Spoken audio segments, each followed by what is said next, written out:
seja bem-vindo ao programa Em Pauta, voltando à programação inédita todas as semanas, depois do recesso das aulas aqui na Universidade Fevale, e nós voltamos com um programa sobre um assunto muito polêmico que está em discussão no Congresso Nacional e, novamente, convidamos aqui para participar do programa o economista e financista Luiz Denardim. Vamos falar hoje sobre a tributação sobre grandes fortunas. É um projeto polêmico que prevê o pagamento maior para quem tem mais dinheiro aplicado ou também para quem ganha mais. Professor, projeto polêmico que pode gerar o quê? É uma satisfação estar aqui de novo, Bruno. Aos nossos telespectadores também gostaria de saudar. O problema maior das grandes fortunas é a base tributária, ou seja, em cima do que nós vamos tributar, né? Porque não é só a fortuna monetária.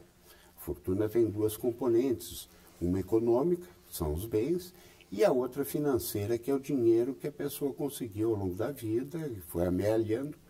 Então, como vamos tributar isso? Porque a base econômica ela já foi tributada no momento em que houve a compra, no momento em que a pessoa foi amealhando esses bens. A financeira, por outro lado, também, ou isso decorre de salários, ou decorre de ganhos de capital, já foi tributada. Como é que nós vamos tributar isso? Então, eu conheço esse projeto já, a intenção de tributar as fortunas, as pessoas que ganham mais, desde que eu me conheço por gente. E nunca conseguiram viabilizar isso, né? Então, isso volta e meia volta à pauta, mas não há uma proposta efetiva, né? Como é que vamos fazer? Os projetos que tramitam no governo nesse sentido caem nesse erro. Bom, vamos tributar pelo total o montante que a pessoa tem. Aí já qualquer tributação que haja, ou qualquer autuação que haja em cima disso, é derrubado na justiça. Então, é muito difícil que isso venha a acontecer. Demonstra mais, por outro lado, vamos dizer assim, a necessidade do governo. Governo esse que está totalmente falido, né? E precisa amealhar mais dinheiro. Como vai fazer isso? Então, estão estudando fórmulas mirabolantes. E, às vezes, inconstitucionais. Inconstitucionais, antissociais, como é o caso da demissão de 30% do pessoal, que não resolve o problema do empresário, porque o problema do empresário é o custo do produto, não é o custo interno dele. O custo interno ele até consegue gerenciar de uma forma ou de outra, mas não vai ser esse 30% de redução que vai aliviar a situação da empresa ou vai tornar o preço do produto dele competitivo no mercado. Então, estão sendo tomadas assim, algumas medidas que a gente considera de desespero, né? Temos que apresentar alguma solução. A credibilidade do governo vem caindo violentamente, registrado agora 7,7% só positivo, ou seja, nada, né? E então vão ter que buscar medidas heterodoxas, como se chama em economia. Essa tributação, por exemplo, eles, além das grandes fortunas, uma das pautas é tributar a herança. Agora, essa herança, quando a pessoa recebe, ela já não paga todos os impostos em cartórios, deixa dinheiro para o governo, que fica uma porcentagem já cobrada no próprio imposto de renda também quando recebe. Isso não se torna inconstitucional? Totalmente. A pessoa paga e vai ter que pagar de novo? Totalmente, porque quando há a transferência desse patrimônio, há o imposto de transmissão. Então, esse imposto já está cobrado, né? Vai cobrar um imposto em cima do imposto, uma bitributação, e esse é o grande problema. Por isso é que não viabiliza essa situação, né, que não acham um caminho para tributar. Na verdade, o que o governo quer é fazer uma melhor distribuição de renda, vamos dizer assim, fora a necessidade de arrecadação, fazendo com que os ricos paguem mais. Olha, infelizmente no Brasil, todos são iguais perante a lei. É isso que a lei diz. Então, tu não pode fazer nenhum benefício para nenhum segmento da sociedade. Porque se tu fizer para o pobre, beneficia o rico. Se tu fizer para o rico, prejudica o pobre. Quando eu fui secretário, vou te dar um exemplo bem prático.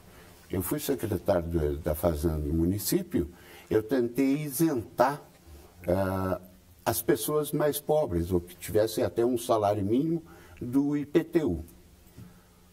Não tem como, porque se eu isentar para isso, eu tenho que isentar para o cara que tem 10, 15, 20 imóveis. Então, esse é o grande problema da nossa legislação, né? Nós não conseguimos legislar pontualmente sobre questões sociais. E aí envolve essa questão de tributar as fortunas. Certo. Agora, a questão da tributação, por exemplo, essa tributação sobre grandes fortunas, isso ocorreu na França, anos 50 ou anos 60, o que fez com que empresários ou com que as classes mais ricas da sociedade francesa transferissem aplicações bancárias, poupança, aplicações em ações, alguma coisa, e as próprias empresas para o país vizinho, para a Bélgica. Isso corre o risco, ou já está acontecendo no Brasil, devido a essa discussão também, e o que isso pode gerar em termos de emprego, em termos de arrecadação tributária do próprio governo, porque o empresário ele vai passar a colocar a indústria dele em outro país, o dinheiro que ele aplica no Brasil vai aplicar em outro país e o governo, consequentemente, vai deixar de arrecadar imposto. Não só pelo motivo desse imposto, mas por uma série de outros fatores de tornar as empresas pouco competitivas, da carga tributária achocalhante que há nesse país, da carga social que é um absurdo que se paga hoje para o governo e não se consegue ter respaldo nisso. Os empresários estão saindo do Brasil, estão vendendo o seu patrimônio aqui, fechando seus negócios e levando o dinheiro para fora. Isso é uma consequência natural. O dinheiro é a mercadoria mais covarde que existe. A qualquer possibilidade de perda, ele já se desloca para outra área. Isso está acontecendo em grande volume, só não é difundido, né, a quantidade de recursos que está saindo. Porque boa parte disso também sai via escusa, quer dizer, sem que o governo saiba. E tudo isso vai levar um país a quê? A um retrocesso em termos de produção industrial, em termos de PIB, Produto Interno Bruto.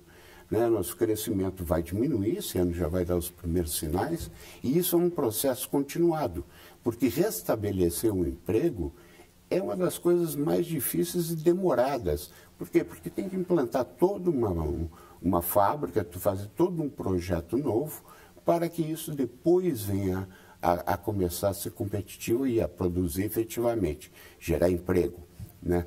Então, isso vai acontecer sem dúvida nenhuma.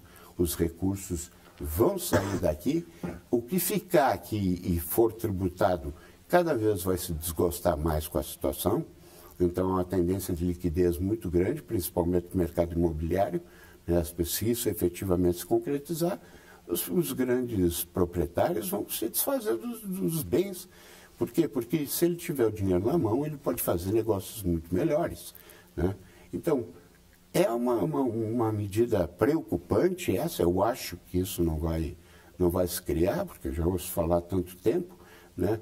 Mas é vamos dizer assim, uma tentativa de um equilíbrio social, um falso equilíbrio social, porque está prejudicando justamente aqueles que geram emprego e que fazem a melhoria social, que é a sociedade civil.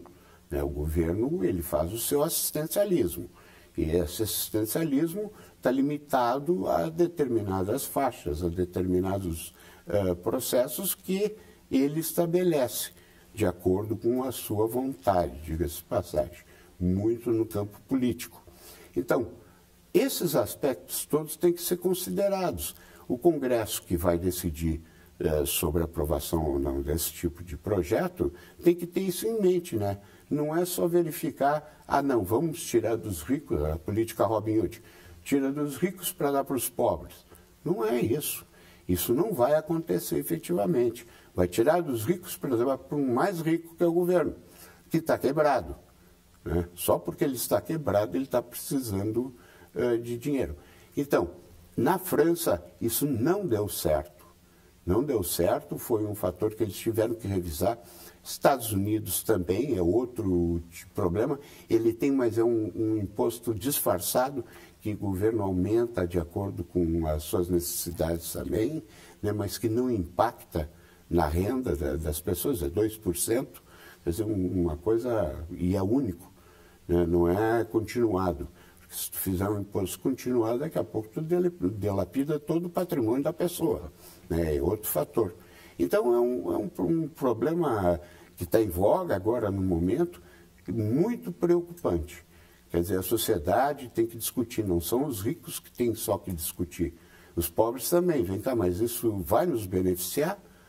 Eu acho que não. Pois é, as classes mais altas, elas afirmam que, pelas condições financeiras, claro, sendo de família ou sendo conquistadas ao longo de muitos anos de trabalho, para que conseguissem montar indústrias, montar empresas que geram lucro, que eles são contrários a essa tributação sobre grandes fortunas, porque é o dinheiro deles que faz circular nos bancos e que garante o acesso de classes mais baixas, por exemplo, ao financiamento, a pegar um empréstimo, né? O senhor concorda com isso? Isso aí realmente acontece? Se não tivéssemos essas grandes empresas, nós não teríamos a quantidade de oportunidades que temos para a captação de recursos, né, das classes mais baixas, como eu acabei de falar, financiamentos, empréstimos bancários para resolver alguns problemas? Sem dúvida nenhuma. Não só isso. Nós dependemos dessa grande quantidade de dinheiro dos ricos, dos milionários, para que o país gire? Vamos fazer uma colocação bem simplista. Os pobres dependem dos ricos. Se não houver concentração de riqueza, não tem como produzir meios para que os pobres consigam chegar a ter alguma coisa, ou seja, ter um salário.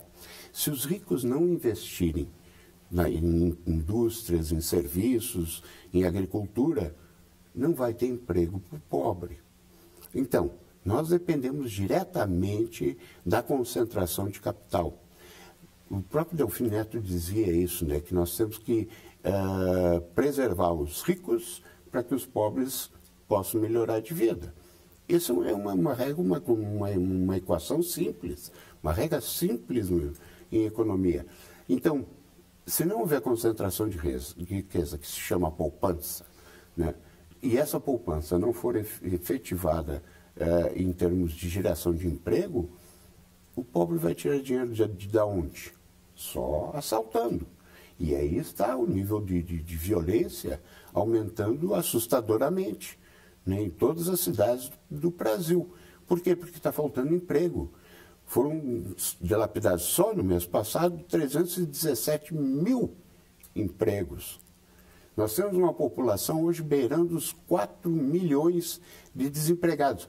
Agora, quando se diz isso, 4 milhões, no Brasil tem 200 milhões de habitantes, não. É 4 milhões da população economicamente ativa. O que é a população economicamente ativa? Dos 18 aos 40. É isso que é medido nessa população. Ou seja, aquele que tem 41 ou 60, ele está fora disso e está desempregado. Até pelo fator idade, né? Muitas das vezes. Então, a nossa população de desempregados é muito maior. A nossa economia informal, com isso, cresce porque as pessoas já de mais idade, de 40 anos para cima, elas têm que buscar alguma forma de ganhar dinheiro e vão para a economia informal. Vão vender sanduíche por aí, vão botar barraquinha de venda de algum produto, vão se estabelecer na praça vendendo renda. Quer dizer, as pessoas precisam ganhar dinheiro de alguma maneira. Então, buscam a economia informal, que é praticamente a mesma da economia formal. Então, nós temos uma economia toda que não entra nesse bojo de conjunto, de tributação, né? De geração de emprego, etc., não computado. A nossa economia formal é que está mal, está piorando cada vez mais, aumentando essa economia informal. Tributar ainda mais quem já é super tributado é loucura, né? Esse governo está tendendo ao abismo, porque daqui a pouco ninguém mais vai aguentar, sustentar, pagar tanto tributo. Certo. Professor, vou pedir um tempo para o senhor para a gente fazer um breve intervalo e daqui a pouco a gente retorna, continuando com essa discussão que está em pauta no Congresso Nacional sobre a tributação sobre grandes fortunas e heranças. O que isso pode acabar gerando e causando ao país que já está indo cada vez mais para um cenário de crise completa na economia nacional. A gente volta daqui a pouco com o programa em pauta.